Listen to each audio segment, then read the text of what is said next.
Un millionnaire solitaire voit deux frères jumeaux vendre une vieille voiture jouée dans le parc.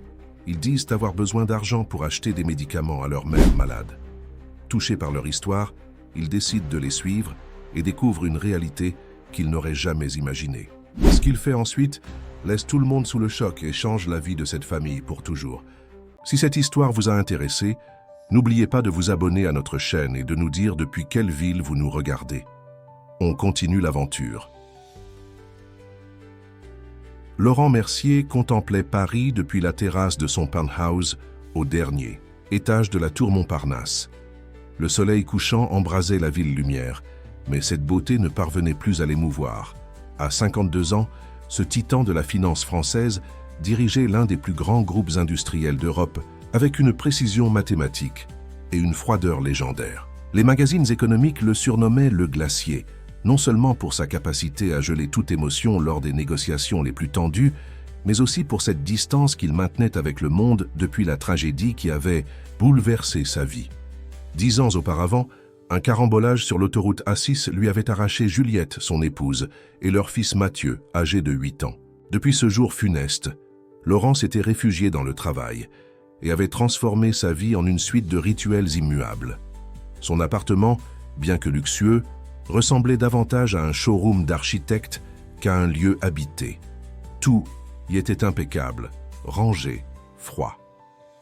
Ce matin-là, contrairement à ses habitudes, Laurent décida de marcher jusqu'à son bureau plutôt que de prendre sa limousine.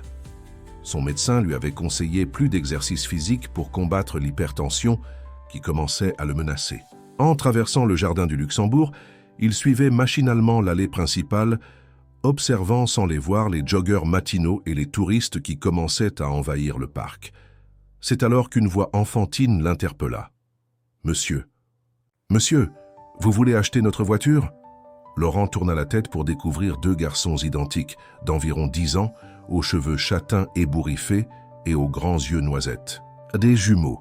Ils tenaient entre eux une petite voiture de collection, visiblement ancienne et usée, mais qui avait dû être précieuse pour eux.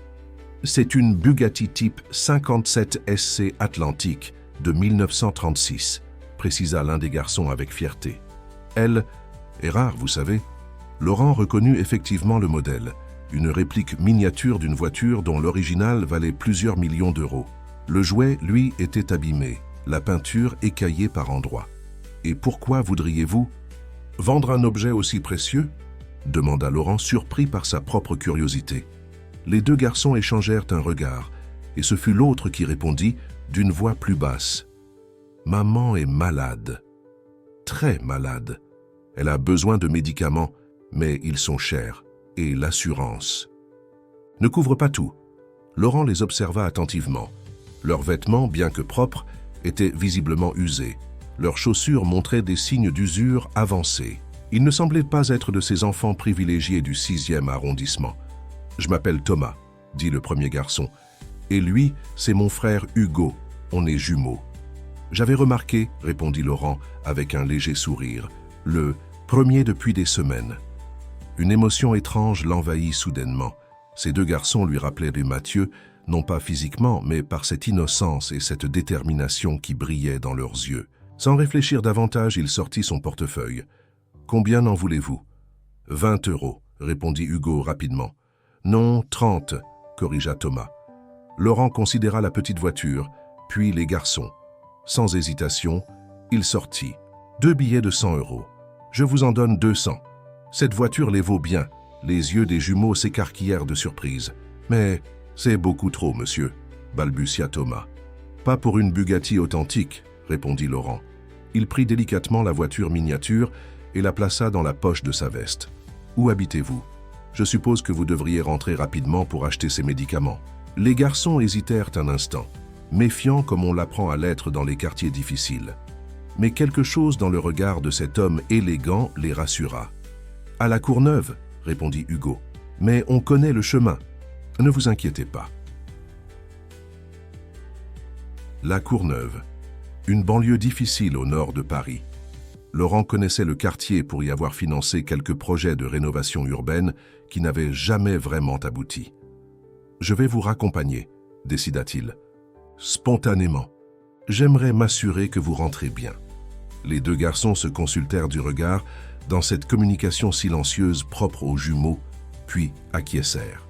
Le trajet en taxi fut marqué par un silence initial, rapidement brisé par la curiosité insatiable des enfants. Thomas, visiblement le plus extraverti des deux, bombardait Laurent de questions sur son métier, sa voiture, sa vie. Hugo, plus réservé, observait la ville défiler par la fenêtre, serrant contre lui l'argent qui allait sauver leur mère. La cité HLM où ils vivaient formait un contraste saisissant avec l'univers aseptisé de Laurent. Des immeubles décrépits s'élevaient vers un ciel gris.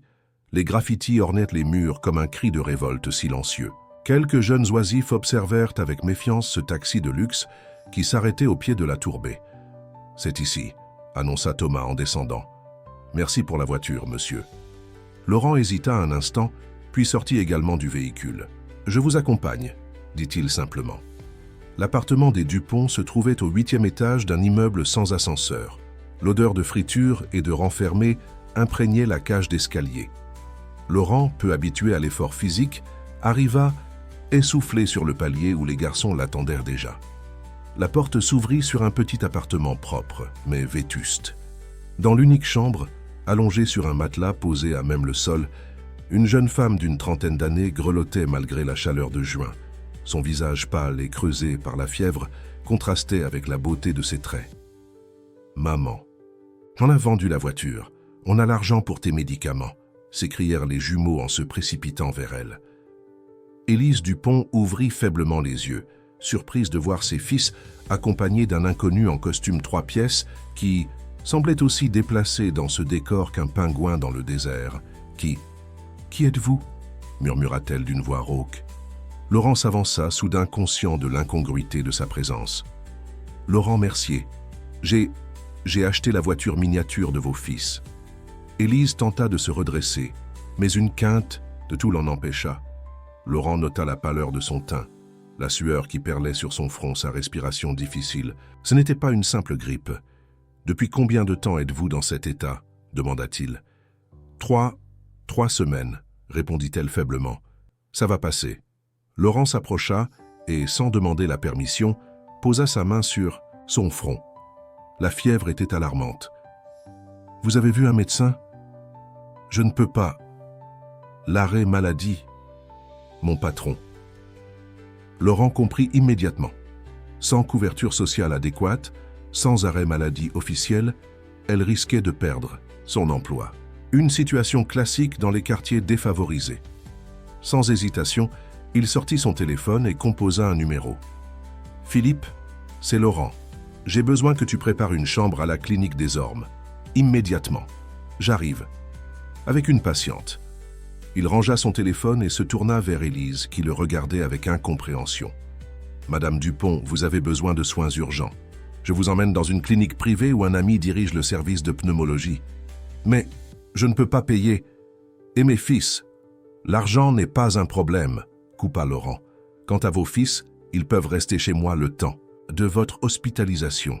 J'ai largement assez de place. » Les jumeaux échangèrent un regard excité, mais Élise semblait hésitante. « Pourquoi feriez-vous cela? Vous ne nous connaissez même pas. » Laurent resta silencieux un instant. Pourquoi, en effet, lui qui avait fui tout contact humain pendant des années, pourquoi s'impliquait-il soudain dans la vie de cette famille inconnue? « Disons que vos fils m'ont vendu bien plus qu'une voiture miniature, » répondit-il finalement. « Ils m'ont rappelé qu'il existe encore de la sincérité dans ce monde. » Trop faible pour protester davantage, Élise acquiesça. En moins d'1 heure, Laurent avait organisé son transfert vers la clinique des Ormes, l'un des établissements les plus prestigieux de Paris. Les jumeaux, partagés entre l'inquiétude pour leur mère et l'excitation de cette aventure inattendue, rassemblèrent quelques affaires dans leur sac à dos usé. En quittant la Courneuve dans la limousine que Laurent avait fait venir, Thomas et Hugo regardèrent leur cité s'éloigner, ignorant encore à quel point cette journée allait changer leur destin et celui de cet étrange homme d'affaires qui venait d'entrer dans leur vie. L'appartement de Laurent Mercier occupait les 2 derniers étages d'un immeuble haussmannien dans le 16e arrondissement. Lorsque les portes de l'ascenseur privé s'ouvrirent directement sur le vestibule, Thomas et Hugo restèrent figés sur le seuil, bouche bée devant tant de luxe. « C'est chez vous, ça ?» demanda Thomas, incrédule. « C'est plus grand que notre école entière. » Laurent esquissa un sourire gêné. Il n'avait jamais vraiment prêté attention à la taille excessive de son logement pour un homme seul. « Venez, je vais vous montrer vos chambres. » Les garçons le suivirent, leurs pas résonnant sur le marbre immaculé. Le décor était minimaliste, presque clinique. Des meubles design aux lignes épurées, des œuvres d'art contemporain soigneusement sélectionnées, mais aucune photo, aucun objet personnel. Rien qui suggérait qu'un être humain habitait réellement ces lieux. « Vous vivez tout seul dans ce château ?» demanda Hugo, surprenant Laurent par sa perspicacité. « Oui, » répondit-il simplement, avant d'ouvrir la porte d'une chambre d'amis. « Vous pouvez dormir ici. » Il y a une salle de bain attenante. La pièce, bien que magnifique, semblait n'avoir jamais servi. Les draps sentaient le propre et l'amidon, mais pas la vie. « On peut dormir ensemble ?» demanda Thomas. « On a l'habitude. » Laurent acquiesça, légèrement soulagé de ne pas avoir à préparer une seconde chambre. Il n'avait pas accueilli d'invités depuis l'accident. « Je vais commander le dîner », annonça-t-il, après leur avoir montré comment fonctionnait la douche high-tech. « Que voulez-vous manger ?» Les jumeaux se regardèrent, déconcertés par la question. « On peut choisir ?» demanda Thomas, incrédule. « Bien sûr. Pizza, hamburger, cuisine japonaise ?»« Pizza !» s'écrièrent-ils en chœur, comme si la question était absurde. Pendant que les garçons s'installaient et découvraient avec émerveillement la télévision géante et la console de jeu dernier cri que Laurent avait fait installer, mais n'utilisait jamais, celui-ci passait quelques appels. D'abord à la clinique, où on lui confirma qu'Élise Dupont souffrait d'une pneumonie sévère, nécessitant plusieurs jours d'hospitalisation. Puis à son bureau, pour annuler tous ses rendez-vous du lendemain, une première en 10 ans. Enfin, à son avocat, pour s'informer des démarches légales concernant l'hébergement temporaire de mineurs. Le dîner fut une expérience étrange pour Laurent. Habitué à manger seul devant des rapports financiers, il se retrouvait à table avec 2 enfants qui parlaient sans cesse, renversèrent leurs verres et posaient 1000 questions. « Vous êtes riche comment exactement ?» demanda Thomas, entre 2 bouchées de pizza. « Thomas !» réprimanda Hugo. « Maman dit que c'est impoli de parler d'argent. »« Ce n'est pas grave, » intervint Laurent. « Disons que j'ai suffisamment d'argent pour ne pas avoir à m'en préoccuper. »« C'est cool, » commenta Thomas. « Moi, plus tard, je serai pilote de Formule 1 ou astronaute, ou les deux. »« Et toi, Hugo ?» demanda Laurent, amusé malgré lui. « Médecin, » répondit le garçon sans hésiter, « pour soigner maman quand elle est malade. » Ces mots touchèrent Laurent plus qu'il ne l'aurait voulu. Il y avait quelque chose de profondément émouvant dans cette détermination enfantine. « Votre père n'est pas avec vous ?» demanda-t-il prudemment. Les garçons échangèrent un regard avant que Hugo ne réponde. Il est parti quand on avait 5 ans. Il vit en Espagne maintenant, avec sa nouvelle famille. Laurent hocha la tête, ne sachant que répondre. La conversation dériva vers des sujets plus légers. L'école, les jeux vidéo, les stars du football. Cette nuit-là, allongé dans son lit king size, Laurent ne parvint pas à trouver le sommeil. Pour la première fois depuis des années, son appartement n'était pas silencieux. Il entendait les chuchotements et les rires étouffés des jumeaux dans la chambre voisine. Ces sons auraient dû l'irriter, lui qui chérissait sa tranquillité. Pourtant, étrangement, ils apaisaient quelque chose en lui, comme si ce battement de vie ranimait lentement son cœur engourdi. Le lendemain matin, Laurent fut réveillé par des bruits de cuisine. Alarmé, sa gouvernante ne venait que l'après-midi. Il enfila un peignoir et descendit à la hâte. Dans sa cuisine immaculée, il découvrit Thomas et Hugo tentant de préparer des crêpes. De la farine maculait le plan de travail en marbre italien. Du lait avait été renversé sur le sol et une odeur de brûlé émanait de la poêle. Son premier réflexe fut l'agacement. Puis, sans prévenir, un souvenir l'assaillit. Mathieu, à 7 ans, essayant de lui préparer un petit déjeuner surprise pour son anniversaire, avec le même résultat catastrophique. Juliette avait ri, pris une photo, nettoyé. Laurent avait oublié ce moment. Comment avait-il pu oublier? Désolé. Pour le bazar, monsieur Mercier, s'excusa Hugo en remarquant sa présence. On voulait vous faire une surprise. Laurent resta immobile un instant, puis fit quelque chose qui le surprit lui-même. Il sourit. Laurent, dit-il. Appelez-moi Laurent. et laissez-moi vous montrer comment faire des crêpes correctement. » Les heures suivantes furent surréalistes. Laurent Mercier, PDG craint et respecté, expliquait patiemment à 2 enfants comment doser la farine et le lait, comment faire sauter une crêpe sans la faire tomber, comment étaler parfaitement la pâte à tartiner. Pour la première fois depuis des années, il prenait un petit déjeuner sans consulter les cours de la bourse sur son téléphone. « On peut aller voir maman aujourd'hui ?» demanda Hugo une fois rassasié. « Bien sûr, » répondit Laurent, « mais d'abord il faudrait vous acheter des vêtements propres. » Les garçons baissèrent les yeux sur leurs t-shirts usés et leurs jeans trop courts. « Nos vêtements ne sont pas assez bien pour votre maison ?» demanda Thomas, soudain sur la défensive. Laurent réalisa son erreur. « Non, ce n'est pas ça. C'est juste que vous serez plus à l'aise. Avec des vêtements neufs. Et puis faire du shopping, c'est amusant, non ?» Le regard sceptique des jumeaux lui fit comprendre que le shopping n'était pas une activité habituelle pour eux. La matinée aux Galeries Lafayette fut une révélation pour Laurent. Il n'avait jamais réalisé à quel point habiller des enfants pouvait être compliqué.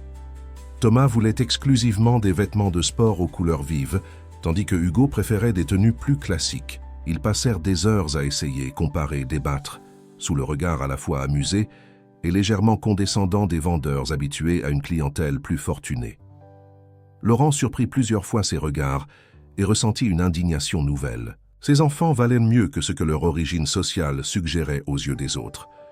Il insista pour qu'ils choisissent tout ce qui leur plaisait, ignorant les prix astronomiques des marques de luxe pour enfants.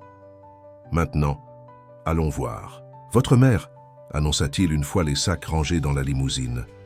À la clinique des Ormes, Élise Dupont avait été installée dans une suite médicalisée habituellement réservée aux dignitaires étrangers. Lorsqu'ils entrèrent dans la chambre, elle était assise dans un fauteuil près de la fenêtre, visiblement mieux que la veille, bien que toujours pâle. « Maman !» s'écrièrent les jumeaux en se précipitant vers elle. Élise les serra contre elle avec émotion, puis leva les yeux vers Laurent qui se tenait en retrait. « Monsieur Mercier, je ne sais comment vous remercier. Les médecins m'ont dit que que ma situation était critique. » Laurent fit un geste évasif de la main. « Ne me remerciez pas. Vos fils ont été des invités parfaits. » Un silence gêné s'installa, rompu par Thomas qui se mit à raconter avec enthousiasme leur matinée de shopping, exhibant fièrement ses nouvelles baskets de marque. « Monsieur Mercier, c'est beaucoup trop, » protesta Élise. « Je ne pourrai jamais vous rembourser tout ça. » « Ce n'est rien, » assura Laurent. Et puis, c'était pour moi un plaisir. Étonnamment, c'était vrai. Cette journée passée avec les jumeaux avait été agréable. Plus que ça, elle avait été vivante. Le médecin entra à ce moment, interrompant leur conversation. C'était le docteur Philippe Moreau, vieil ami de Laurent et chef du service de pneumologie. « Madame Dupont, vos analyses sont encourageantes, mais vous n'êtes pas encore tirée d'affaire, » expliqua-t-il. « Je recommande au minimum 1 semaine d'hospitalisation, suivie de 2 semaines de repos complet. » Élise pâlit. « 3 semaines sans travailler? C'est impossible. Je vais perdre mon emploi. »« Je m'en occuperai, » intervint Laurent. « Où travaillez-vous ? » ?»« Aux Galeries Mondiales, comme vendeuse au rayon parfumerie, » répondit Élise. « Mais, monsieur Mercier, vous en avez déjà fait tellement. » Laurent sourit. Le groupe Mercier était actionnaire majoritaire des Galeries Mondiales. « Ne vous inquiétez pas pour votre emploi, » dit-il simplement. « Concentrez-vous sur votre guérison. Les garçons peuvent rester chez moi aussi longtemps que nécessaire. » Élise hésita, partagée entre la gratitude et la méfiance. Cette générosité semblait trop belle pour être vraie.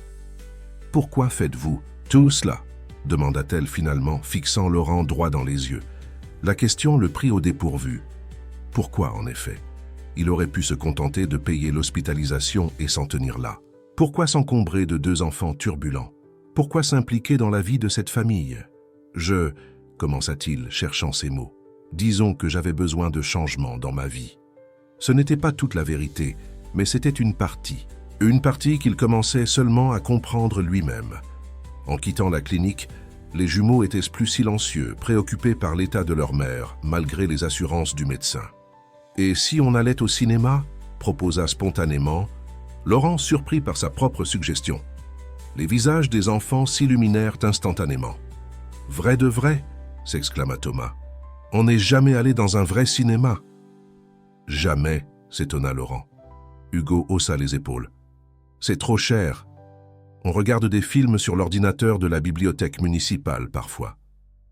Laurent sentit quelque chose se serrer dans sa poitrine. Il avait oublié combien le monde pouvait être injuste, combien les choses qu'il considérait comme acquises pouvaient être des luxes inaccessibles pour d'autres. « Alors, c'est décidé, » dit-il, en consultant l'affiche sur son smartphone. « Il y a un nouveau film d'animation qui vient de sortir. Qu'en dites-vous ?»« Trop bien !» s'écrièrent les jumeaux en chœur. En les regardant s'émerveiller devant le gigantesque complexe cinématographique, puis dévorer avec délice leur premier pop-corn, Laurent réalisa qu'il souriait. Vraiment souriait. Pour la première fois depuis 10 ans, le monde lui semblait un peu moins gris, un peu moins vide. Et tandis que les lumières s'éteignaient dans la salle, il se surprit à penser que peut-être, juste peut-être, il n'était pas trop tard pour réapprendre à vivre. Une semaine s'était écoulée depuis l'arrivée des jumeaux dans la vie de Laurent, une semaine qui avait bouleversé ses habitudes avec une force qu'il n'aurait jamais pu anticiper. Son appartement, autrefois temple du minimalisme et du silence, résonnait désormais de rires, de disputes fraternelles et du bruit des jeux vidéo. Les chaussettes traînaient parfois dans le salon, des miettes de biscuits se glissaient entre les coussins du canapé italien et les portes claquaient régulièrement. Étrangement, Laurent s'y habituait. Plus étrange encore, il commençait à apprécier ce chaos. Ce matin-là, après avoir déposé les garçons à l'école primaire du quartier, une démarche administrative qu'il avait réussi à accélérer grâce à ses relations, Laurent se rendit directement à son bureau pour la première fois en 5 jours. Ses collaborateurs notèrent immédiatement la différence. Le Laurent Mercier qui franchit les portes de la tour Mercier ce jour-là n'était pas tout à fait le même que celui qu'il connaissait. Il portait le même costume impeccable, arborait la même montre à plusieurs dizaines de milliers d'euros, mais quelque chose avait changé dans son regard. Une lueur presque imperceptible, comme si une fine couche de glace avait commencé à fondre. « Monsieur Mercier, nous ne vous attendions pas avant demain », l'accueillit sa secrétaire, Madame Pelletier, une femme d'une 50aine d'années qui le servait fidèlement depuis 15 ans. « J'ai quelques heures devant moi, » répondit-il simplement. « Je dois récupérer les enfants à 16h30. » Madame Pelletier cligna des yeux, interloquée. « Les enfants, monsieur ?» Laurent réalisa qu'il n'avait informé personne de sa situation. « C'est une longue histoire, Josette. Je vous expliquerai plus tard. » C'était la première fois en 15 ans qu'il l'appelait par son prénom, Laka. Journée fut productive mais écourtée. À 16h précises, Laurent quitta une réunion importante au milieu d'une présentation, laissant ses directeurs abasourdis. Lui qui n'avait jamais mis sa vie personnelle avant les affaires, venait de le faire sans la moindre hésitation. À la sortie de l'école, Thomas et Hugo l'attendaient, entourés d'autres enfants qui observaient avec curiosité la limousine noire et son chauffeur en uniforme. « On peut aller voir maman ?» demanda Hugo dès qu'ils furent installés dans la voiture. Laurent acquiesça. Il se rendait à la clinique quotidiennement et l'état d'Élise s'améliorait progressivement. Les médecins envisageaient même une sortie anticipée. Ce jour-là, pourtant, en entrant dans la chambre d'hôpital, Laurent sentit immédiatement que quelque chose n'allait pas. Élise était assise sur son lit, le visage fermé, tenant une lettre entre ses mains tremblantes. « Les garçons, pourriez-vous aller acheter des bonbons à la boutique du rez-de-chaussée ?» demanda-t-elle en tendant quelques pièces à Thomas. Une fois les enfants sortis, Élise tendit la lettre à Laurent. « C'est de mon propriétaire, il m'expulse. 3 mois de loyer en retard. Je pensais avoir jusqu'à la fin du mois pour régulariser, mais apparemment, il a trouvé un moyen d'accélérer. La procédure. » Laurent parcourut rapidement le document officiel. « Ne vous inquiétez pas, je vais régler ça. »« Non, » coupa fermement Élise. « Vous avez déjà fait beaucoup trop. Je ne peux pas accepter davantage. »« Madame Dupont, Élise, appelez-moi. »« Élise, s'il vous plaît. »« Élise, » reprit Laurent, surpris par cette soudaine familiarité. « Je comprends votre fierté, mais pensez à vos enfants. Vous sortirez bientôt d'ici et vous aurez besoin d'un toit. »« Je trouverai une solution, » insista-t-elle. « Peut-être chez ma sœur à Lyon. » Laurent sentit une angoisse inexplicable. L'envahir, Lyon, à des centaines de kilomètres de Paris. Les jumeaux partiraient. « Restez, » dit-il abruptement. « Restez chez moi, j'ai largement assez de place. » Élise le dévisagea stupéfaite. « Vous proposez que nous vivions chez vous, tous les 3. » « Temporairement, » précisa Laurent, réalisant l'audace de sa proposition. Le temps que vous retrouviez? Un logement convenable à Paris. Vos fils sont inscrits à l'école ici maintenant, ce serait dommage de les déraciner. Une lueur de méfiance traversa le regard d'Élise. Pourquoi faites-vous tout cela, Laurent? Qu'attendez-vous en retour? La question le prit au dépourvu par sa franchise. Qu'attendait-il vraiment? Il n'en était pas certain lui-même. Rien, répondit-il. Sincèrement. Peut-être juste la compagnie. Élise l'observa longuement, comme si elle cherchait à déceler un mensonge dans ses yeux. N'en trouvant pas, elle soupira. D'accord, temporairement. Mais je paierai un loyer dès que je recommencerai. Qu'à travailler. Laurent sourit, soulagé. Si vous y tenez. Les jumeaux revinrent à ce moment, les poches pleines de sucreries. Laurent remarqua qu'ils avaient acheté ses chocolats préférés, ceux qu'ils grignotaient parfois le soir devant un film. Ce petit geste d'attention le toucha plus qu'il n'aurait su l'exprimer. Le week-end suivant, Laurent organisa le déménagement des affaires de la famille Dupont. Il fut frappé par le peu de possessions qu'ils avaient. Quelques cartons de vêtements, des livres usés, des jouets rafistolés et un vieux poste de télévision. Toute leur vie tenait dans le coffre de sa limousine. Thomas et Hugo, excités à l'idée que leur mère les rejoigne bientôt, insistèrent pour réorganiser leur chambre afin d'y faire de la place pour ses affaires. On pourrait utiliser l'une des chambres d'amis pour votre mère, suggéra Laurent. Il y en a 3 autres disponibles. Les garçons échangèrent un regard perplexe. Mais maman dort toujours avec nous, expliqua Hugo comme si c'était une évidence. On n'a qu'une chambre à la maison. Laurent réalisa à quel point leur réalité était différente. Dans leur petit appartement de la Courneuve, ils partageaient un espace unique pour dormir, étudier, vivre. Bien sûr, concéda-t-il. Mais peut-être que votre mère aimerait avoir son propre espace ici. Vous pourriez lui demander quand elle arrivera. Élise quitta la clinique 3 jours plus tard. Laurent insista pour venir la chercher personnellement, sans les enfants qui étaient à l'école. Dans la voiture, un silence gêné s'installa entre eux. « Vos fils ont réorganisé toute leur chambre pour vous faire de la place », dit finalement Laurent pour briser la glace. Élise sourit tendrement. Ils ont toujours eu peur d'être séparés. Même à l'école, ils paniquent s'ils ne sont pas dans la même classe. Ils peuvent avoir des chambres individuelles s'ils le souhaitent, proposa Laurent. Ou rester ensemble. Et vous, j'ai préparé une suite pour vous au même étage. Une suite, s'étonna Élise. Laurent, nous ne sommes pas en vacances dans un palace. Il rit, appréciant sa franchise. C'est juste une chambre avec sa salle de bain, ne vous inquiétez pas. En arrivant à l'appartement, Élise resta sans voix. Malgré les descriptions enthousiastes de ses fils, elle n'avait pas imaginé un tel luxe.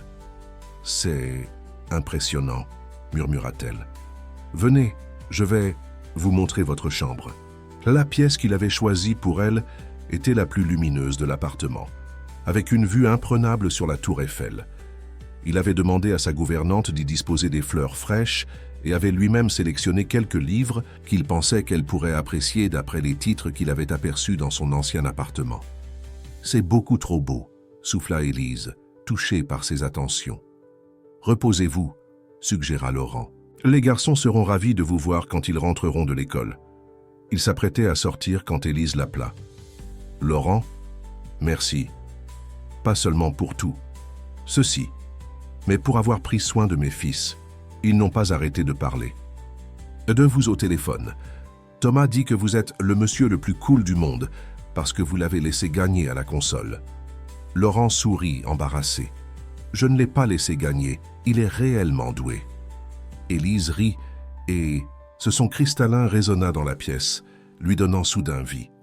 Les jours suivants établirent une routine étrange mais agréable. Laurent partait travailler tôt, mais rentrait invariablement pour le dîner, quelque chose qu'il n'avait jamais fait auparavant. Les repas étaient animés, remplis des récits de la journée des jumeaux et des anecdotes d'Élise sur son ancien travail. Un soir, alors que les enfants étaient couchés, Laurent trouva Élise sur la terrasse contemplant Paris illuminé. « Un verre de vin ?» proposa-t-il en lui tendant une coupe de Saint-Émilion. Elle accepta avec un sourire. « C'est magnifique ici. Parfois, j'ai l'impression de rêver. »« Moi aussi », admit Laurent en s'asseyant près d'elle. « Vraiment, ces dernières semaines ont été différentes, dans le bon sens. » Élise l'observa attentivement. « Vous semblez plus détendu qu'au début. »« Je le suis », confirma-t-il. Je n'avais pas réalisé à quel point ma vie était vide. Un silence confortable s'installa entre eux, uniquement troublé par le bruit lointain de la circulation parisienne. « Vos fils m'ont parlé d'une pièce fermée à clé, » dit soudain Élise. « Ils sont curieux, vous savez comment sont les enfants. » Laurent serait dit. La chambre de Mathieu. Il n'y avait pas mis les pieds depuis 10 ans, se contentant de demander à sa gouvernante de l'épousseter occasionnellement sans rien déplacer. « C'était la chambre de mon fils, » répondit-il finalement, la voix légèrement étranglée. Élise posa doucement sa main sur la sienne. « Ils m'ont aussi parlé de l'accident. Je suis désolé, Laurent, vraiment désolé. » Il aurait dû retirer sa main, changer de sujet, se refermer comme il l'avait toujours fait quand quelqu'un évoquait la tragédie. Au lieu de cela, il laissa sa main sous celle d'Élise et, à sa propre surprise, commença à parler. Mathieu. Ça aurait eu 20 ans cette année. Il aimait le football, les jeux vidéo et voulait devenir astronaute. Juliette, ma femme, était professeure de littérature à la Sorbonne. Nous rentrions de vacances en Normandie quand c'est arrivé. Les mots sortaient maintenant, comme un barrage qui cède après des années de pression. Il lui raconta tout, les funérailles, la douleur insupportable, sa décision de se plonger dans le travail pour ne pas sombrer, les années de solitude, volontaire. Je n'ai jamais pu me résoudre à vider sa chambre, conclut-il. Comme si, tant qu'elle restait intacte, une partie de lui était encore là. Élise écoutait silencieusement, sa main toujours sur la sienne. Quand il eut fini, elle ne prononça pas les phrases convenues habituelles sur le temps qui guérit les blessures. Elle dit simplement « Merci de m'avoir raconté ». Ces mots simples, dénués de pitié ou de jugement, touchèrent Laurent plus profondément que n'importe quelle consolation élaborée. « Voudriez-vous voir sa chambre ?» proposa-t-il spontanément, surpris par sa propre suggestion. Élise hésita. « Vous êtes sûr ?»« Non, admit-il honnêtement, mais je pense qu'il est temps. » Il se leva et lui tendit la main. Elle la prit sans hésiter et le suivit jusqu'à une porte au fond du couloir. Laurent sortit une petite clé de sa poche. Il la portait toujours sur lui et, après une profonde inspiration, déverrouilla la porte. La chambre de Mathieu était figée dans le temps. Posters de footballeurs au mur, étagères remplies de livres d'aventure et de bandes dessinées, lit soigneusement faite avec sa couverture de l'équipe du PSG. Sur le bureau, un devoir d'école à moitié terminé, comme si son propriétaire allait revenir à tout moment pour le finir. Laurent resta sur le seuil, incapable d'entrer.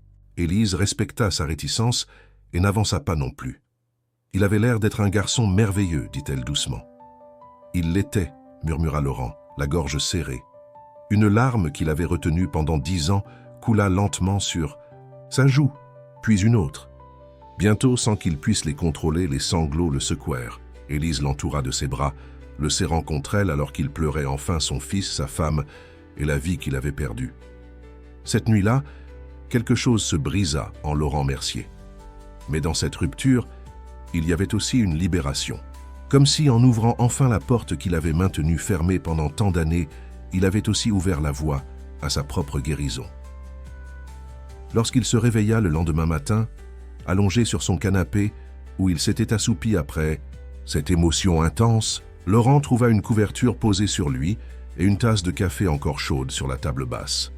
À côté, un petit mot d'Élise. « Les enfants sont à l'école. Reposez-vous. » Pour la première fois depuis 10 ans, Laurent Mercier ne se rendit pas au bureau alors qu'il était parfaitement capable de le faire.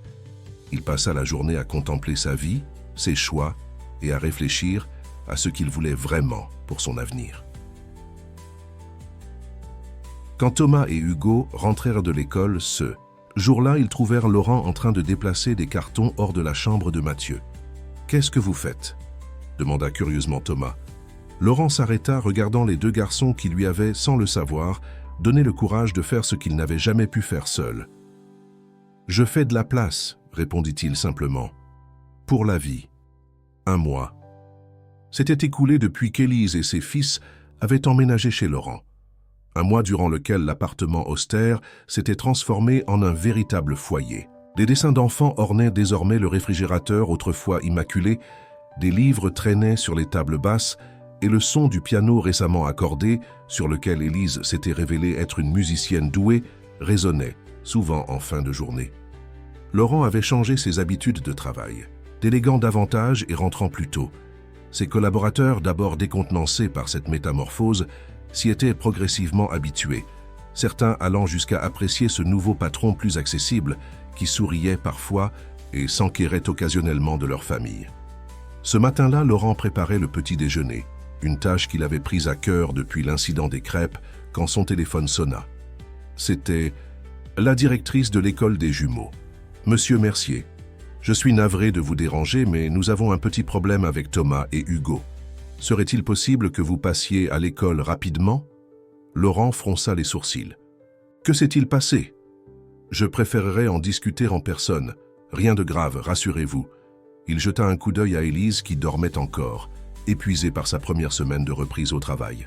Il lui laissa un mot et se rendit immédiatement à l'école. Dans le bureau de la directrice, il trouva les jumeaux assis côte à côte, l'air penaud. Thomas arborait un œil au beurre noir. « Que s'est-il passé ?» demanda Laurent, alarmé. « Madame, le roi et la directrice, une femme d'une cinquantaine d'années à l'air sévère mais juste, expliqua la situation. Il semblerait que Thomas se soit battu avec un camarade qui a fait des remarques désobligeantes sur votre situation familiale. » Laurent cligna des yeux, surpris. « Notre situation familiale ?» Thomas leva les yeux, défiant. « Il a dit qu'on était des profiteurs, que maman était ta maîtresse payée et qu'on vivait chez toi juste pour ton argent. » Laurent sentit la colère monter en lui. « Et le parent de cet enfant ?» « Il a déjà été convoqué la semaine dernière pour des propos similaires, » soupira la directrice. « J'ai bien peur que certaines rumeurs ne circulent parmi les parents d'élèves. Vous comprenez, votre situation est inhabituelle. » Laurent se redressa, imposant dans son costume sur mesure. « Notre situation ne regarde que nous, Madame le Roi. Ces enfants sont sous ma responsabilité actuellement, et j'attends de votre établissement qu'il les protège du harcèlement, pas qu'il le tolère. » La directrice parut embarrassée. « Bien sûr, Monsieur Mercier, nous prenons cela très au sérieux. Mais il serait peut-être utile de clarifier le statut légal de votre arrangement. » Laurent sentit un malaise l'envahir. Le statut légal. Bien sûr, aux yeux du monde, qu'étaient exactement les jumeaux pour lui? Et Élise, des invités, des protégés? Ils vivaient sous son toit depuis un mois, mais aucun cadre juridique ne définissait leur relation.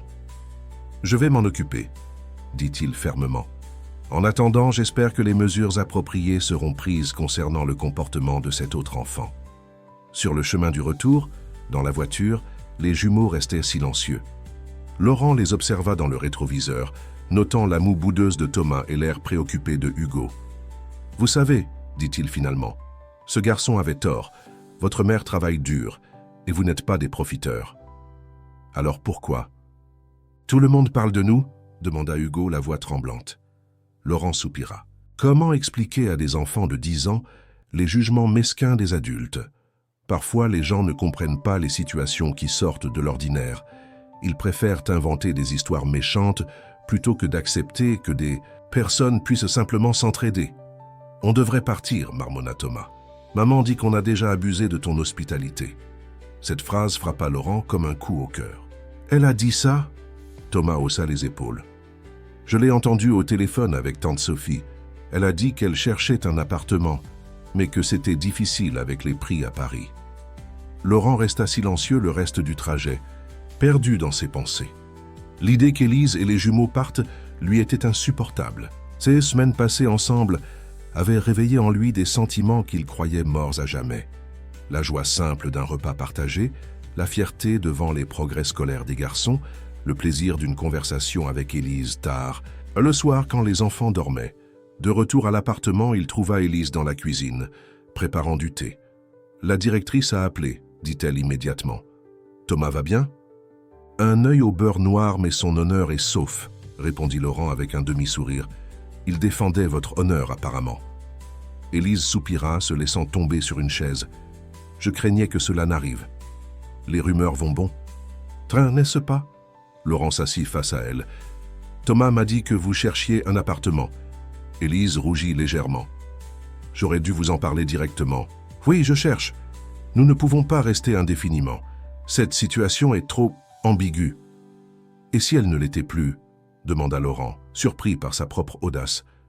Que voulez-vous dire? Si nous officialisions les choses, si je devenais leur tuteur légal, par exemple. Temporairement, bien sûr, ajouta-t-il rapidement en voyant son expression. Élise le dévisagea, stupéfaite. Vous voulez devenir le tuteur légal de mes enfants? Laurent, c'est fou, je sais, admit-il. Mais cela résoudrait beaucoup de problèmes pratiques. Les inscriptions scolaires, les autorisations médicales, les ragots. Les gens parleraient encore plus, objecta Élise. Et puis il y a des procédures, des enquêtes sociales. On ne devient pas tuteur comme ça, sur un coup de tête. Je ne fais pas ça sur un coup de tête, protesta Laurent. Ces enfants comptent pour moi. Vous comptez pour moi, ajouta-t-il plus doucement. Élise détourna le regard, visiblement troublée. Laurent, je ne sais pas ce que nous sommes en train de construire ici, mais je ne veux pas que mes fils s'attachent à quelque chose de temporaire. Ils ont déjà vécu l'abandon une fois avec leur père. Ces mots touchèrent Laurent plus qu'il ne l'aurait voulu. Je ne suis pas comme lui. Je ne les abandonnerai pas.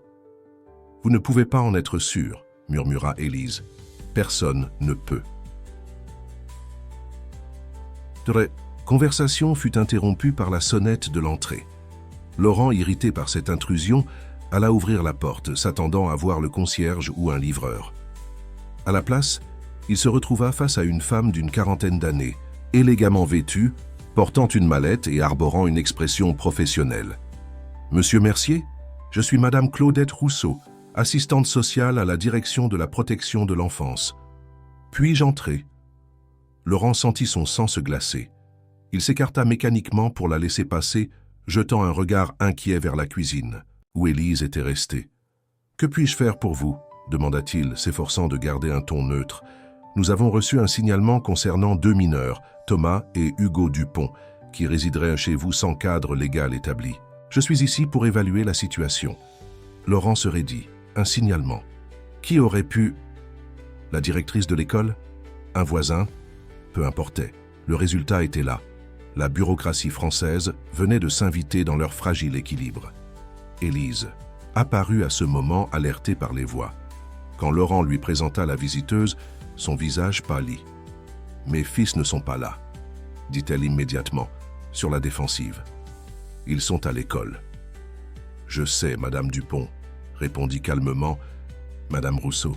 « Je ne suis pas ici pour les emmener, simplement pour comprendre votre situation et m'assurer que tout est en règle. » Les heures suivantes furent tendues.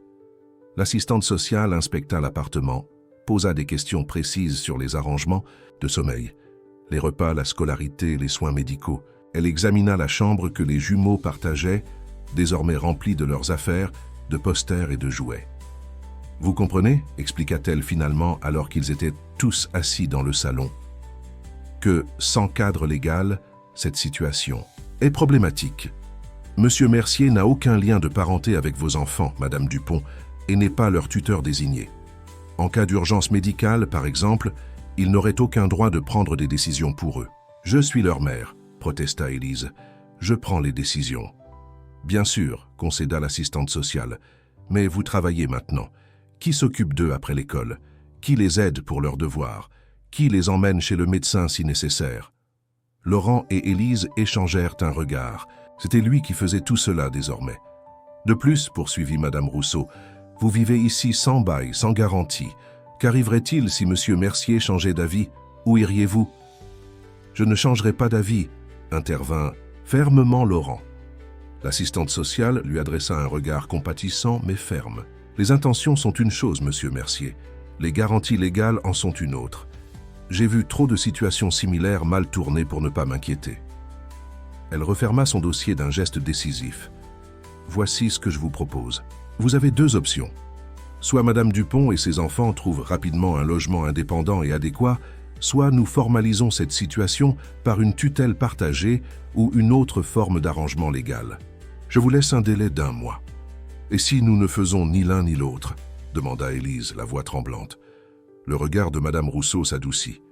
Je comprends que vous ayez traversé des moments difficiles, Madame Dupont, mais ma priorité et le bien-être de vos enfants. Dans le pire des cas, si je juge que la situation présente un risque pour leur stabilité émotionnelle, je pourrais recommander un placement temporaire en famille d'accueil, le temps que votre situation se stabilise. Un silence horrifié suivit cette déclaration. « Cela n'arrivera pas », affirma Laurent, la voix dure. « Je vous donne ma parole que nous trouverons une solution conforme à vos attentes dans le délai imparti. » Après le départ de l'assistante sociale, Élise s'effondra sur le canapé, le visage dans les mains. « Ils veulent me prendre mes enfants », murmura-t-elle. Laurent s'assit près d'elle, posant maladroitement une main sur son épaule. « Cela n'arrivera pas. Élise, je te le promets. » C'était la première fois qu'il la tutoyait. Elle ne sembla pas le remarquer. « Comment peux-tu en être sûr ? Cette femme a le pouvoir de les placer ailleurs si elle juge que notre situation n'est pas convenable. Et elle a raison, Laurent. Qu'est-ce que nous sommes exactement ? Des colocataires ? Des amis ? Une famille ? » Ce dernier mot flotta entre eux, chargé de possibilités et d'incertitudes. « Que veux-tu que nous soyons ?» demanda doucement Laurent. Élise leva les yeux vers lui, son regard reflétant un mélange de confusion et d'espoir. « Je ne sais pas. Tout est allé si vite. Il y a 2 mois, je ne te connaissais même pas. Et maintenant, nous vivons ensemble. Nous élevons 2 enfants ensemble. Nous partageons notre quotidien, compléta Laurent. Et étrangement, cela me semble plus réel que tout ce que j'ai vécu ces 10 dernières années. » Un léger sourire apparut sur les lèvres d'Élise. « À moi aussi, mais est-ce suffisant pour construire quelque chose de durable ?» Laurent réfléchit un instant. « Je pourrais vous acheter un appartement, à ton nom, avec toutes les garanties. Légales. Vous auriez votre indépendance et l'assistante sociale serait satisfaite. » Élise se raidit. « Je ne veux pas de ta charité, Laurent. »« Ce n'est pas de la charité, protesta-t-il. C'est... Quoi ? Un investissement ? Un arrangement pratique ? Un cadeau, dit-il simplement. Pour des personnes qui m'ont redonné goût à la vie. » Élise secoua la tête. « Je ne peux pas accepter. Ce serait comme si tu nous achetais. » Laurent se leva, frustré. « Alors que veux-tu, Élise ? Que je vous laisse partir ? Que je fasse comme si ces dernières semaines n'avaient rien signifié ? Je veux que nous construisions quelque chose de vrai, répondit-elle, les larmes aux yeux. Pas quelque chose basé sur la dépendance financière ou la gratitude. Quelque chose d'égal. » Avant que Laurent puisse répondre, la porte d'entrée s'ouvrit et les jumeaux firent irruption dans l'appartement, accompagnés de la gouvernante qui les avait récupérés à l'école. « Maman, Laurent, regardez, on a eu des super notes. »« En maths !» s'écria Thomas en brandissant fièrement sa copie. Élise essuya rapidement ses larmes et afficha un sourire pour ses fils. « C'est merveilleux, mes chéris. Je suis très fier de vous. » Laurent observa cette petite famille qui était entrée dans sa vie par hasard et l'avait complètement transformé. Il ne pouvait pas les perdre. Il ne le supporterait pas. Cette nuit-là, allongé dans son lit, il prit une décision. S'il fallait des garanties légales pour rassurer l'assistante sociale, il les fournirait. S'il fallait prouver à Élise que ses sentiments étaient sincères et non basés sur la pitié ou un caprice passager, il le ferait aussi. Le lendemain matin, il se rendit directement chez son avocat pour discuter des options qui s'offraient à eux. L'homme de loi habitué aux excentricités des ultra-riches ne sembla pas particulièrement surpris par sa demande. Une tutelle partagée serait l'option la plus simple, suggéra-t-il. Mais cela nécessite l'accord total de la mère et une enquête sociale approfondie. Et pour garantir leur sécurité financière sans mettre Élise mal à l'aise, l'avocat réfléchit un moment. Nous pourrions créer un trust pour les enfants. Les fonds seraient bloqués jusqu'à leur majorité, à l'exception des dépenses liées à leur éducation et leur santé. Ainsi, Madame Dupont ne se sentirait pas personnellement redevable. Laurent hocha la tête. C'était un début, mais il savait que la question principale restait en suspens. Qu'étaient-ils les uns pour les autres? Et surtout, que voulaient-ils devenir? Les semaines suivant la visite de l'assistante sociale furent marquées par une tension sous-jacente que même les jumeaux percevaient. Ils posèrent des questions auxquelles ni Élise ni Laurent ne savaient vraiment comment répondre. Pourquoi la dame voulait savoir où on dormait? Est-ce qu'on va devoir partir? Est-ce que Laurent va être notre nouveau papa? Cette dernière question innocemment posée par Hugo un soir pendant le dîner, avait figé les deux adultes sur place. Laurent avait regardé Élise, qui avait rougi intensément avant de marmonner quelque chose sur le fait qu'ils étaient simplement amis. Amis. Le mot semblait à la fois juste et terriblement insuffisant pour décrire ce qui s'était développé entre eux. Ils fonctionnaient désormais comme une unité, anticipant les besoins de l'autre, partageant naturellement les responsabilités liées aux enfants, trouvant un réconfort dans leurs conversations nocturnes. Mais ils n'avaient jamais franchi la ligne invisible qui séparait l'amitié de quelque chose de plus profond. Un matin, alors que les jumeaux étaient à l'école et qu'Élise travaillait, Laurent prit une décision. Il demanda à son chauffeur de le conduire à la Courneuve, dans la cité HLM où les Dupont avaient vécu. Il voulait comprendre, voir de ses propres yeux ce qui avait forgé cette famille qu'il admirait tant. Le contraste avec son quotidien était saisissant. Les immeubles délabrés, les aires de jeu défoncées, les regards méfiants des jeunes désœuvrés au pied des tours. Pourtant, même ici, il y avait de la vie, des rires d'enfants, des voisins qui se saluaient. Laurent se sentit déplacé dans son costume italien, mais poursuivit son exploration. Il frappa à la porte de l'ancienne voisine d'Élise, une femme d'une 60aine d'années, qu'il accueillit avec suspicion avant de s'adoucir quand il mentionna « Les jumeaux, des bons petits, ceux-là », dit-elle en lui offrant un café amer dans une tasse ébréchée. Toujours poli, jamais un mot plus haut que l'autre, et leur mère, une sainte, je vous le dis. Travailler comme elle le faisait, élever ses fils seuls, et toujours un sourire, toujours un mot gentil. Comment était leur vie ici ? Demanda Laurent, regardant autour de lui l'appartement modeste mais impeccable. Difficile, comme pour tout le monde. Mais Élise, elle s'est toujours débrouillée. Quand les petits étaient au bébé, elle faisait des ménages la nuit pour pouvoir être avec eux le jour. Plus tard, elle a réussi à trouver ce boulot aux galeries. Jamais elle n'a demandé la charité, même quand ce bon à rien de père est parti avec la serveuse du bar. Laurent écoutait, fasciné par cette Élise qu'il découvrait à travers les yeux de sa voisine.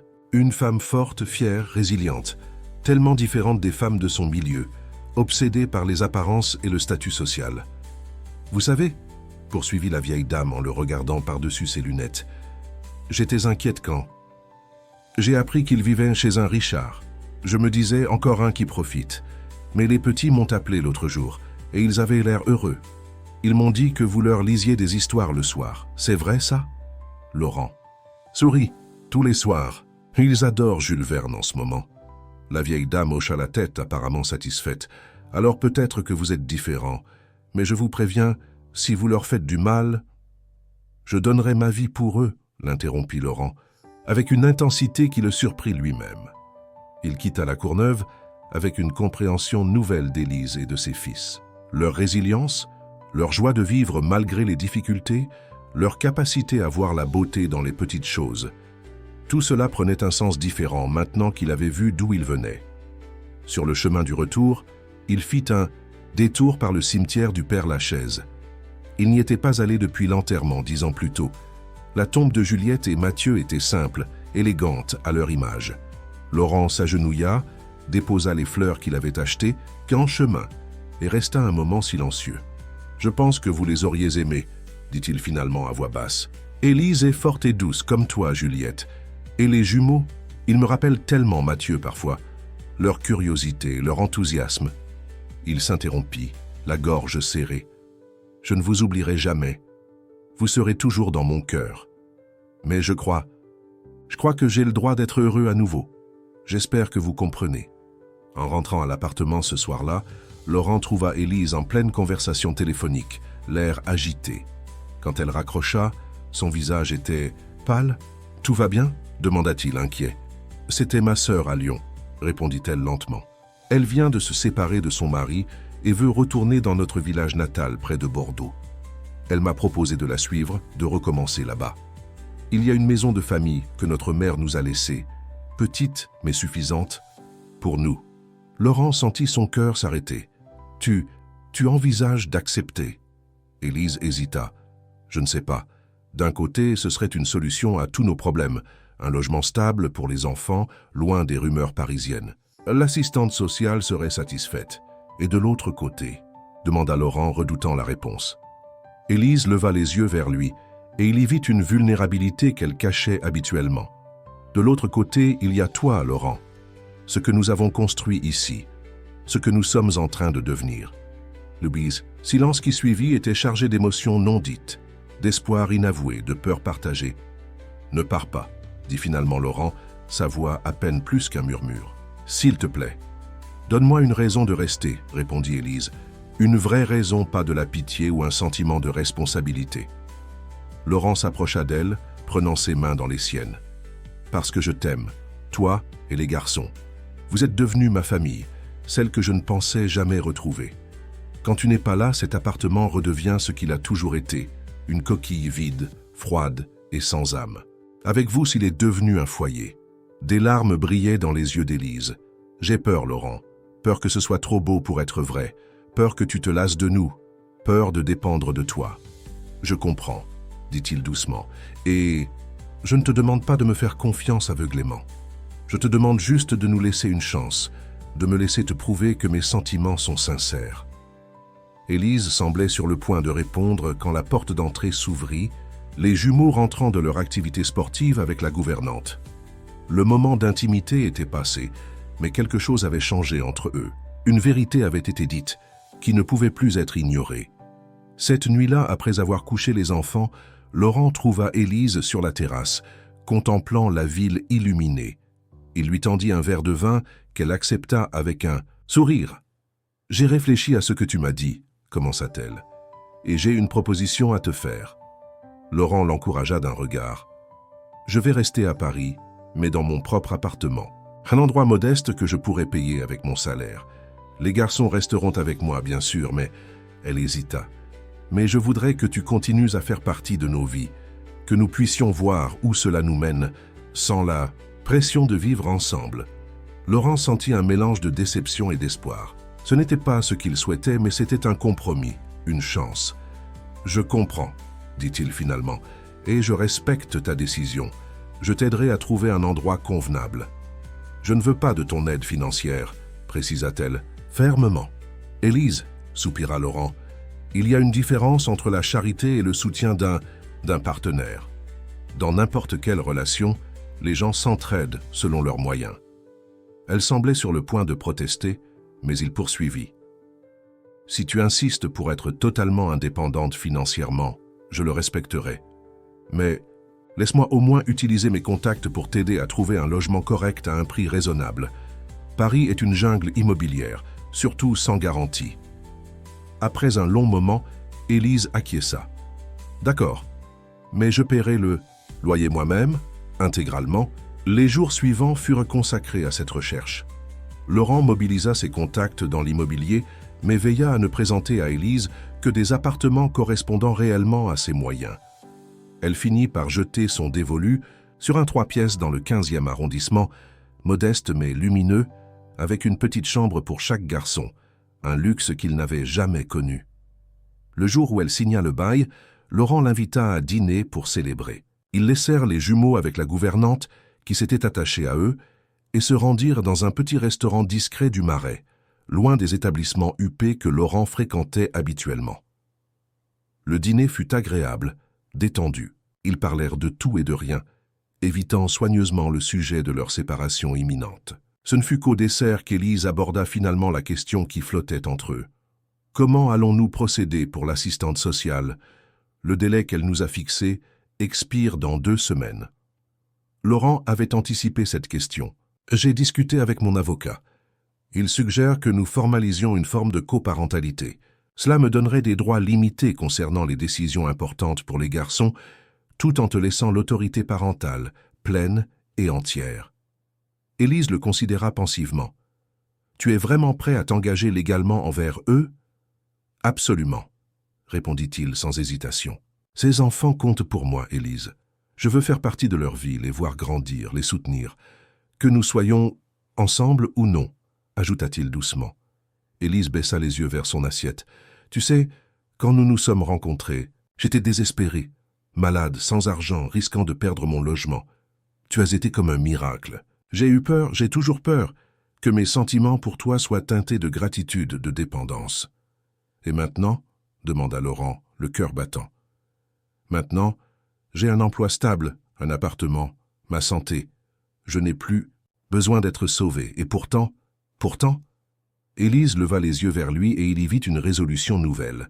Pourtant, quand je pense à l'avenir, c'est ton visage que je vois. Pas parce que tu représentes la sécurité ou le confort, mais parce que tu es devenu essentiel. Laurent sentit une vague de bonheur l'envahir. Il tendit la main par-dessus la table et Élise y posa la sienne. Alors peut-être que nous pourrions envisager un arrangement différent, suggéra-t-il. Un arrangement plus permanent. Les yeux d'Élise s'élargirent. Laurent, si c'est une demande en mariage, c'est la plus maladroite que j'aie jamais entendue. Ils éclatèrent, de rire dissipant la tension. Laurent serra sa main plus fort. Non, ce n'est pas une demande, pas encore. Je veux faire les choses correctement. Je veux que tu sois sûr, que les garçons soient prêts. Je veux que nous prenions le temps de construire quelque chose de solide. Élise sourit, visiblement soulagée. Alors, que proposes-tu exactement? Emménage dans ton nouvel appartement, comme prévu. Prouve-toi que tu peux être indépendante. Mais laisse-moi vous rendre visite. Laisse-moi emmener les garçons en week-end. Parfois. Laisse-nous nous découvrir sans la pression de la cohabitation forcée. Et dans quelques mois, si nous sommes toujours sûrs, alors peut-être... Peut-être, répéta Élise, son sourire s'élargissant. J'aime ce peut-être. Ils scellèrent cet accord informel d'un toast, leurs verres s'entrechoquant doucement, dans la lumière tamisée du restaurant. Le déménagement fut programmé pour la semaine suivante. Les jumeaux accueillirent la nouvelle avec des sentiments mitigés, excités à l'idée d'avoir chacun leur chambre, mais tristes de quitter le luxe auquel ils s'étaient habitués, et surtout la présence quotidienne de Laurent. « Tu viendras nous voir, hein ?» demanda Thomas inquiet, alors qu'ils emballaient leurs affaires. « Aussi souvent que votre mère le permettra, » promit Laurent. « Et vous pourrez venir ici quand vous voudrez. Ce sera toujours un peu votre maison aussi. » Le si. Jour du départ, Laurent les aida à charger leurs cartons dans le camion de déménagement. Il était étonnant de voir combien leurs possessions s'étaient multipliées en quelques mois. Livres, vêtements, jouets, souvenirs de sorties et de voyages partagés. Alors qu'Élise supervisait les derniers préparatifs, Hugo s'approcha timidement de Laurent qui contemplait le salon vidé des traces des jumeaux. « J'ai quelque chose pour toi », dit le garçon en lui tendant un petit paquet maladroitement emballé. Laurent l'ouvrit avec précaution. À l'intérieur se trouvait la petite voiture Bugatti, celle-là même que les jumeaux lui avaient vendue dans le parc le jour de leur rencontre. Elle avait été soigneusement repeinte et vernie. « Thomas et moi, on l'a réparée », expliqua. « Hugo, c'est pour que tu te souviennes de nous. » Laurent sentit sa gorge se nouer. « Hugo, je n'ai pas besoin d'une voiture pour me souvenir de vous. Vous êtes gravé là, » dit-il en posant une main sur son cœur. Le garçon sourit, puis, dans un geste qui surprit Laurent, l'enlaça brièvement avant de courir rejoindre sa mère et son frère qui les attendaient près de la porte.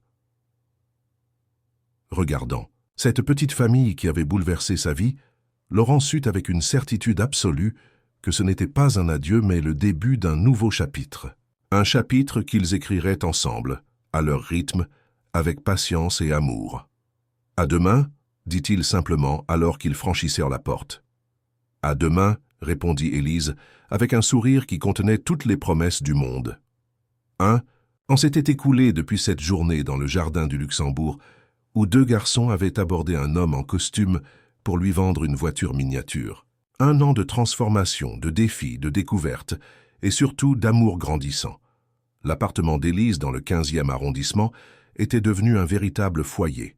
Modeste mais chaleureux, il reflétait la personnalité de ses habitants, des étagères croulant sous les livres, des plantes vertes sur le balcon étroit, des dessins d'enfants encadrés au mur. La touche de Laurent s'y manifestait subtilement. Un piano droit contre le mur du salon, offert à Élise pour qu'elle puisse continuer à jouer, une bibliothèque sur mesure pour ranger les collections croissantes de livres des jumeaux, un télescope sur le balcon pour observer les étoiles les soirs d'été. Au début, Laurent venait dîner 2 ou 3 fois par semaine, puis il commença à rester pour le petit déjeuner. Les week-ends, ils faisèrent des sorties ensemble. Musées, parcs d'attractions, escapades à la campagne. Progressivement, sans même qu'ils s'en rendent compte, 2 maisons étaient devenues une seule famille, répartie sur 2 adresses. Madame.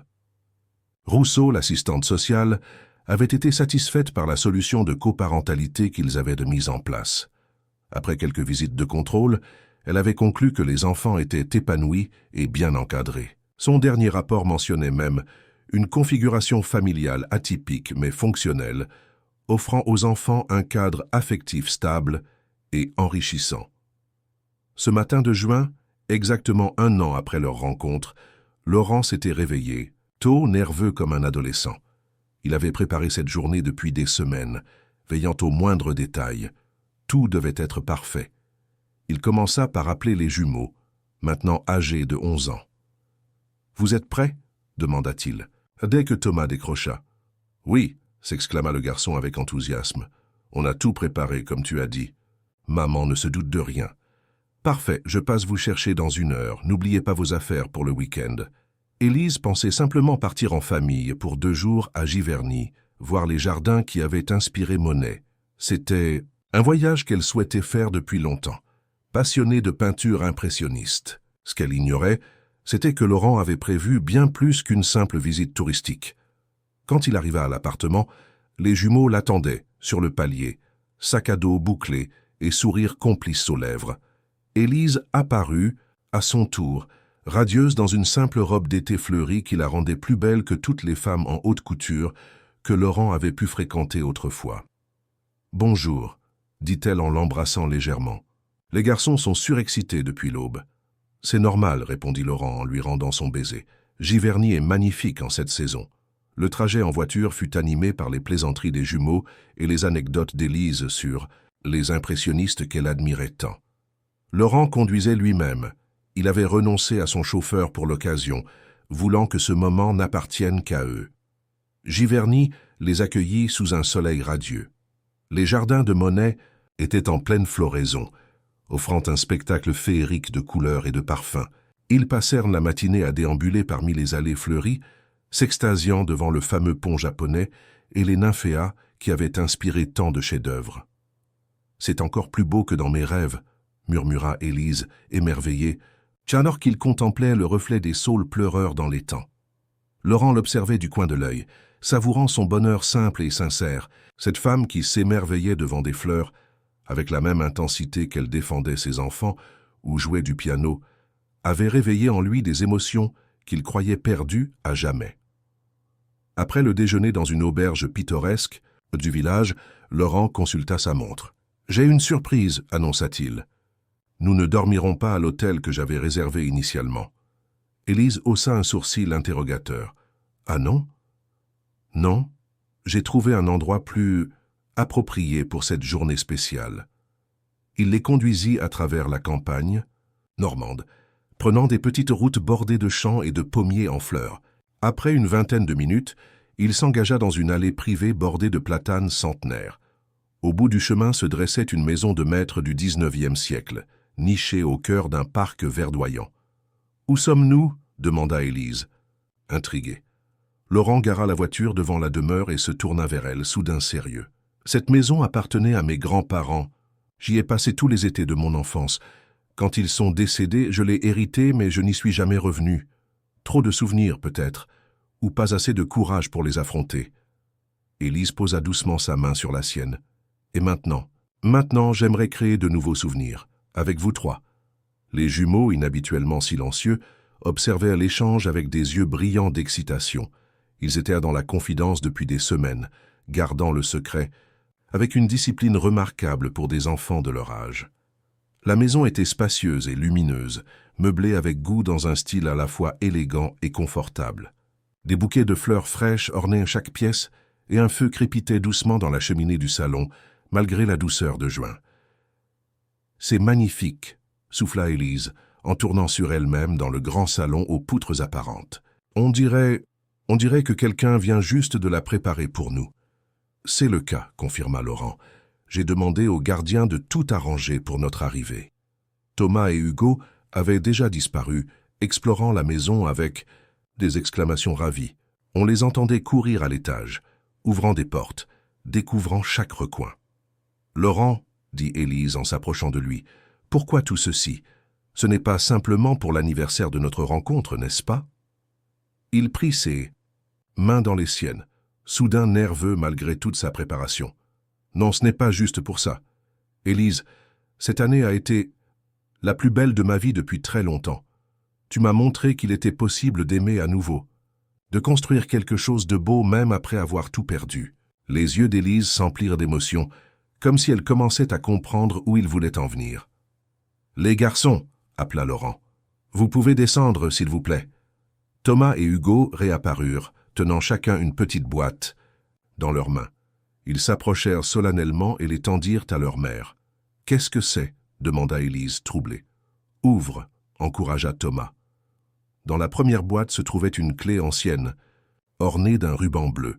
Dans la seconde, un écrin de velours contenant une bague délicate sertie d'un saphir entouré de petits diamants. « Cette clé est celle de cette maison », expliqua Laurent doucement. « Et cette bague appartenait à ma grand-mère. Elle me l'a léguée en me faisant promettre de la donner uniquement à la femme qui ferait battre mon cœur à nouveau. » Élise porta une main à sa bouche, les larmes aux yeux. Laurent, il s'agenouilla devant elle, prenant l'écrin des mains de Hugo. « Élise Dupont, je t'aime. J'aime ta force, ta gentillesse, ton intelligence. J'aime ta façon de rire, de jouer du piano, de veiller sur tes fils. J'aime la famille que nous avons commencé à construire ensemble. Veux-tu m'épouser et faire de cette maison notre foyer ?» Élise regarda ses fils qui l'observaient avec des yeux pleins d'espoir. Puis Laurent, à genoux devant elle, vulnérable et sincère comme jamais. « Oui, » répondit-elle simplement, sa voix tremblante d'émotion. « Oui, je le veux. » Laurent glissa la bague à son doigt avant de se relever pour l'embrasser tendrement. Les jumeaux explosèrent de joie, sautant et applaudissant autour d'eux. « Vous étiez au courant ?» demanda Élise à ses fils en essuyant ses larmes de bonheur. « Depuis des semaines, » confirma Hugo fièrement. « Laurent nous a demandé la permission de t'épouser d'abord. »« Et vous avez dit oui, apparemment ?» rit Élise. « Bien sûr, » répondit Thomas comme si c'était une évidence. « Laurent est déjà comme notre père de toute façon. » Ces mots simples touchèrent Laurent plus profondément que tout le reste. Être accepté par ses enfants, être considéré comme une figure paternelle après tout ce qu'ils avaient traversé ensemble, c'était le plus beau des cadeaux. « Il y a autre chose, » dit-il en prenant la main d'Élise. « Si vous êtes d'accord, j'aimerais adopter officiellement Thomas et Hugo. Pas pour remplacer leur père biologique, mais pour officialiser légalement ce que nous sommes déjà dans nos cœurs, une famille. » Élise le regarda longuement, puis se tourna vers ses fils. « Qu'en pensez-vous, les garçons? C'est une décision importante. » Les jumeaux échangèrent un de leurs regards complices avant que Hugo ne réponde sérieusement. « On a déjà décidé.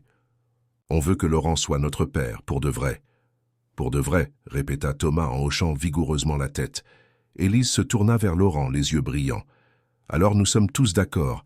Nous voulons être une famille. Pour de vrai. » Le reste de la journée fut consacré à explorer leur nouvelle maison et ses environs. Le parc comprenait un petit étang où les garçons découvrirent avec émerveillement des grenouilles et des poissons rouges. Un vieux pommier offrait l'ombre parfaite pour une balançoire que Laurent promit d'installer dès le lendemain. La cuisine rustique mais spacieuse inspira immédiatement Élise, qui imagina déjà les repas de famille qu'elle y préparerait. Le soir venu, après un dîner simple mais joyeux préparé ensemble, ils s'installèrent sur la terrasse pour observer les étoiles. Thomas et Hugo, épuisés par les émotions et les découvertes de la journée, s'endormirent sur les transats, blottis l'un contre l'autre comme ils l'avaient toujours fait. Élise et Laurent restèrent éveillés plus longtemps, savourant la douceur de la nuit normande, main dans la main. « Est-ce que tu réalises, » dit doucement Élise, « que tout a commencé par une voiture miniature vendue dans un parc ?» Laurent sourit, repensant à cette rencontre qui avait changé le cours de sa vie. « Ce jour-là, tes fils m'ont vendu bien plus qu'un jouet. Ils m'ont offert une seconde chance. »« Nous nous sommes offert une seconde chance mutuellement, » corrigea Élise. « J'étais aussi perdue que toi à ma façon, prisonnière de mes difficultés, de mes peurs. » Laurent contempla les étoiles, pensant à Juliette et Mathieu qui, d'une certaine manière, les avaient peut-être guidés l'un vers l'autre. « Crois-tu au destin ?» demanda-t-il soudainement. Élise réfléchit un instant. « Je crois que la vie nous offre des opportunités. C'est à nous de les saisir, d'avoir le courage de faire confiance, d'aimer à nouveau. »« Tu as raison, » murmura Laurent. Le hasard nous a réunis, mais c'est notre choix de rester ensemble qui compte vraiment. » Ils restèrent ainsi, en silence, profitant simplement de la présence l'un de l'autre, jusqu'à ce que la fraîcheur de la nuit les pousse à rentrer. Ils portèrent doucement les jumeaux endormis jusqu'à la chambre qui serait désormais la leur, les bordèrent ensemble et échangèrent un regard empli de tendresse devant ces deux êtres qui avaient été le catalyseur de leur rencontre. Plus. Tard cette nuit-là, allongé près d'Élise endormie, Laurent repensa au chemin parcouru, de l'homme froid et isolé qu'il était devenu après son deuil à l'homme qu'il était aujourd'hui, fiancé, bientôt père adoptif, heureux. La douleur de la perte ne disparaîtrait jamais complètement. Elle faisait partie de lui, avait façonné l'homme qu'il était devenu. Mais elle n'était plus un mur entre lui et le monde. Elle était devenue une porte, une ouverture vers une compassion et une profondeur, qu'il n'aurait peut-être jamais connues autrement. Sur la table de chevet reposait la petite Bugatti que Hugo lui avait rendue, soigneusement restaurée. Ce jouet usé, qui aurait pu finir oublié dans un tiroir, était devenu le symbole de leur histoire. Une histoire de rencontres improbables, de secondes chances, et surtout une histoire d'amour, non pas malgré les blessures du passé, mais, avec elles, transformée en force et en sagesse. Le mariage eut lieu 3 mois plus tard, dans le jardin de leur maison normande. Une cérémonie simple mais émouvante, en présence de quelques amis proches et de la sœur d'Élise. Madame Rousseau, l'assistante sociale, était présente également, rayonnante devant cette famille qu'elle avait contribué, sans le savoir, à consolider par ses exigences administratives. Thomas et Hugo, fiers dans leurs costumes assortis, portaient les alliances. Ils avaient insisté pour participer à chaque détail de la cérémonie, s'impliquant avec l'enthousiasme et la sincérité qui les caractérisaient. Quand Laurent et Élise échangèrent leurs vœux sous la tonnelle fleurie, leurs regards contenaient toute l'histoire de leur rencontre, de leurs doutes, de leur cheminement vers cette certitude partagée.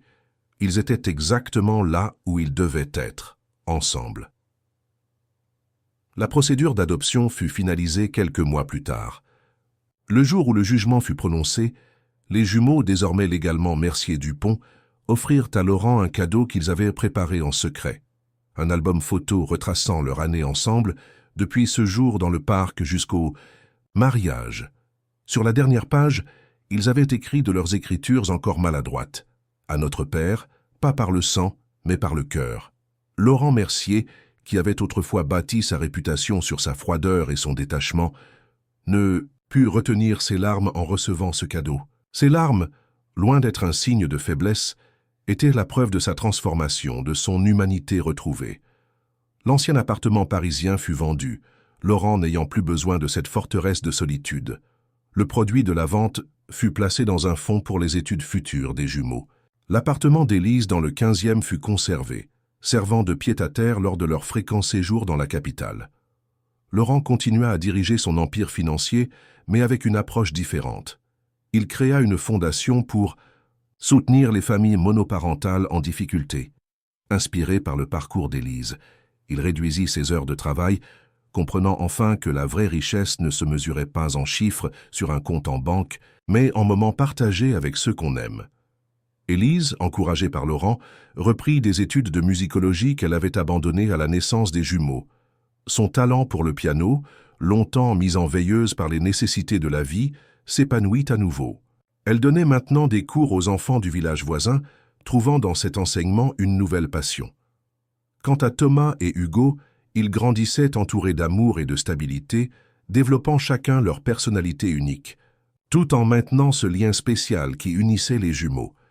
Thomas restait le plus extraverti, rêvant toujours de courses automobiles et d'aventures. Hugo, plus réfléchi, poursuivait son ambition de devenir médecin, passant des heures à lire des livres de sciences que Laurent lui procurait. Parfois, lorsque la maison était calme et que les garçons dormaient, Laurent et Élise s'asseyaient, sur la terrasse comme ce premier soir, et contemplaient leur vie transformée. Ils parlèrent de l'avenir, des projets pour la famille, mais aussi du passé de Juliette et Mathieu dont la photo avait trouvé sa place dans le salon, aux côtés de celle de leur nouvelle famille. Car Laurent avait compris que l'amour n'était pas un réservoir limité qu'on ne pouvait donner qu'une fois. C'était une source qui grandissait à mesure qu'on y puisait, capable d'englober les absents comme les présents, le passé comme l'avenir. Dans son bureau à la maison trônait toujours la petite Bugatti, témoin silencieux du jour où deux garçons courageux avaient approché un homme brisé pour lui vendre un jouet et avaient fini par lui rendre son humanité. À côté, encadré, le dessin que Thomas avait fait de leur famille. 5 personnages aux proportions approximatives, mais aux sourires éclatants. Laurent, Élise, Thomas, Hugo, et un petit être aux contours encore flous que Thomas avait ajouté récemment, expliquant avec un naturel désarmant « C'est le bébé que vous aurez un jour ». Laurent souriait chaque fois qu'il regardait ce dessin. L'avenir était ouvert, plein de possibilités. Qui sait, peut-être que Thomas, avec son intuition d'enfant, avait vu juste une fois de plus. Ce qui était certain, c'est que la route sinueuse de la vie les avait menés exactement où ils devaient être, ensemble, formant une famille qui n'était pas définie par le sang, mais par le choix conscient de s'aimer chaque